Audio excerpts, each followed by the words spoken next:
Attorney, how are you? Good afternoon.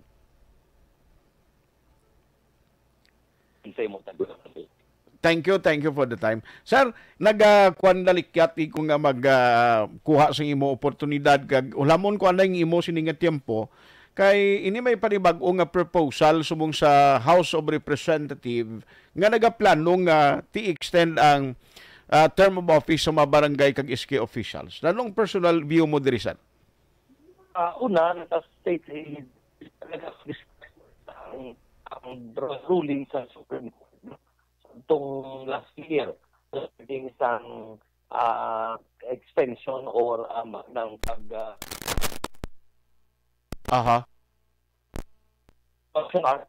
Supreme Court na wala sang matarong ang Kongreso nga postpone ng election. Okay. The power of Congress is only limited as to the determination of the term of office, meaning ang otoridad sa Kongreso amo lang ang pag-fix ng term, meaning kung 3 ka tuig, 4 ka tuig, 5 ka tuig, 6 ka tuig, no? Pero wala sa kinamatarong ang Kongreso mag-postpone sa election because the Constitution is very specific na postpone mo yung election in case lang of very few instances action hard. That is why ang sige sa Supreme Court niya tungod sina hindi mo naman sala kung pag-postpone pero galing hindi mo naman ma-move ang election. I mean, hindi mo naman ma-move ang term kaya ba doon election na because it would become impractical on the part of the government na hindi mo na mabalik. It is impossible na ibalik mo pang simpo na dapat ang term na sa nagiging. So, ng Supreme Court, sa tingin ang term of office ng barangay officials, 3 lang katuig. Yes. So, kung 3 katuig, nakauna ang 1 katuig. Hindi. Dapat ang election mapatuman sa 2025. So, dapat ang term of office masugod sa 2022 up to 2025. Pero na-postpone na uli ang pagresolba sa kaso 2023 ng election. So, ang term of office ang 2023 to 2025 walang katuig. Kaya nakauna ang katuig. So, pag-election noon nagkahiwato next year. Now, on my own opinion, Action Art, kung natawon mo, 3 years is really not enough sa atong elected public officials. Yes. Usually, pag first year mo, magdatuon, balanse, kaduwa mo palang mag-perform, katatlo, kampanya ka na naman, no? That's why elections that's why highly partisan sa environment. Ang ako niya is ideally, mas maayo taning ang term of office is every 4 years. Kaya kung ako yung makuto, namin tanin, mo 4, no? The most again is 5 for barangay officials. Pero magsupra pa da, that is why, galing nakita ko niya ang practicalities sa ilang layik. Because sa ilang proposal na i-extend ang term to 6 years. Ako nagapati kung siguro i-reduce nila after term. You know why i-action? Because kung nantawad mo, supposed to be ang election is on 2022. So kung ibuon mo 5 ka tuig, supposed to be ang election should be on the 2027. Okay. So, may question lang. Kung tingnan nga naglabo sa 2029, because election should be done kung 5 years ang term of office ng atong 6 years ang term of office ng barangay officials, ma-fall na sa 2028. That's why sa laang computation, kaya hindi mo pwede ma-disregard ang opinion sa Korte Suprema, Korte Suprema, nga nagasiling na nagsugod na sa 2022 ang term. Dahil kayo nakao ng 1 katuig, that is why nga ma-eleksyon dapat sa 2025. Okay. So, 2 lang katuig. Kung 2 katuig, tapos dugaan mo 4 katuig, ang 2022, no? 2025, no? Dapat 3 na. So, kung dugaan ka 3 katuig, dapat 2028. Okay. So, dapat, kung anong ka-term, ang masabo sila, kung dibuon mo 2029, sunod sa proposal na nakita ko, 2029 ang election mo, propose, 7 ka tuig, doon ka sala nga pag-iisip. Layo-layo ba? Okay. di ba na basta dumaan mo action art nag-issues ang desisyon ng Korte Suprema, Aha. talaga sila ang term hindi pwede ma-extend. Ay, Aha. ang election hindi pwede ma-postpone. Pero ang term ng barangay officials pwede ma-extend. So, Aha. wala extend ang eleksyon lang ang postpone, dapat may eleksyon sa nagligad na tuig. Duwa lang katuig ang sipon kaya nag-eleksyon na sa nang nakauna sa isa katuig ang 2022, Mhm. eleksyon kita sa next year, 2025. Kung na-extend mo for 6 years, dapat 2028, Aha. hindi 2029.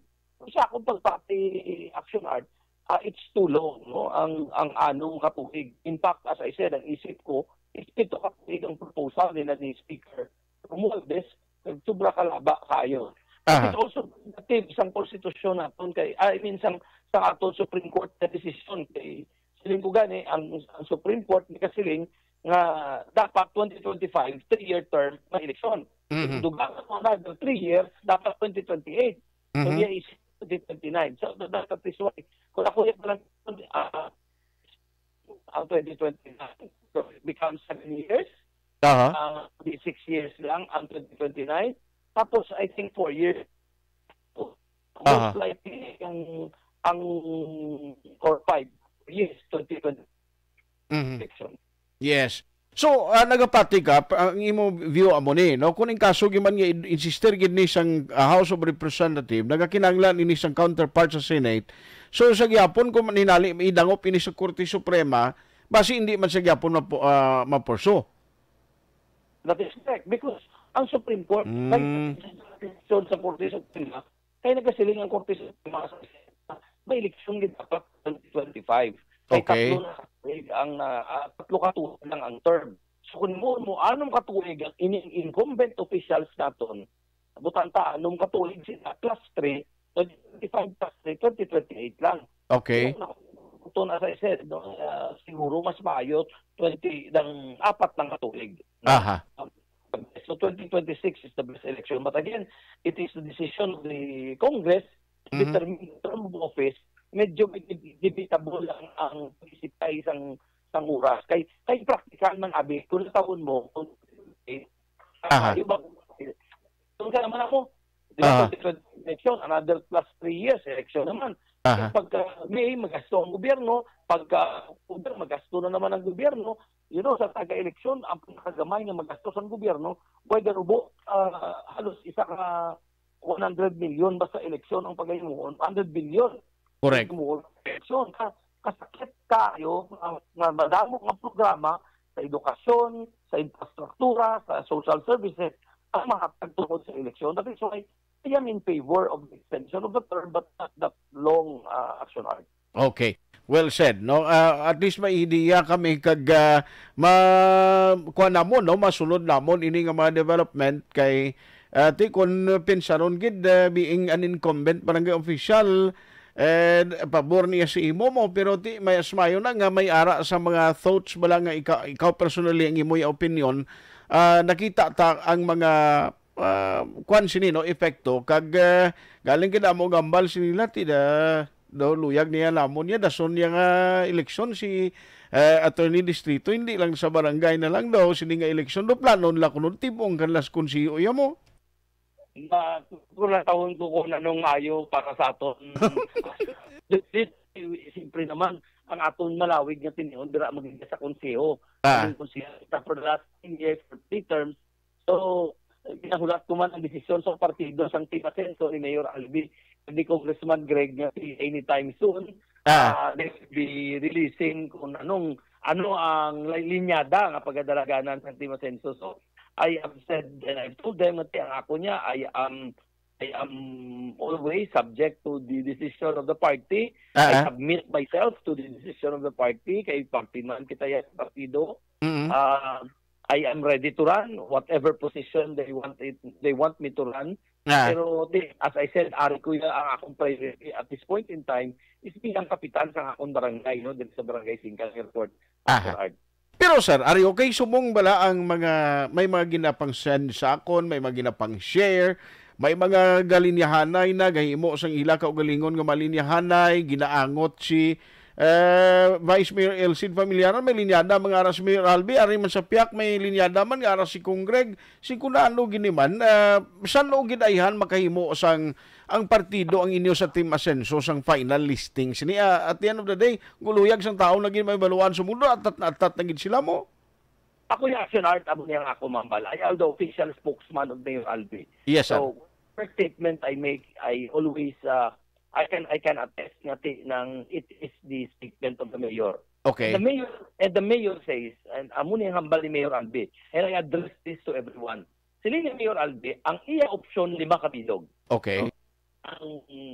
Ang considered ng apat option, ang isa-isa mong pagpahuway. Pero I think it is out of the picture ang pagpahuway. So there Correct. are 4. Ang una abo ang pagpa-re-elect bilang mayor. Ang kadua ang pag-switch, no, mag-switch upod sa kay Congressman Greg kag magpadalagan bilang Congressman. Kag si Congressman Greg mapadalagan bilang mayor. No? Really, yung option niya is to accept the offer to become a cabinet secretary. No? Kaya may pending offer si President BBM sa iya.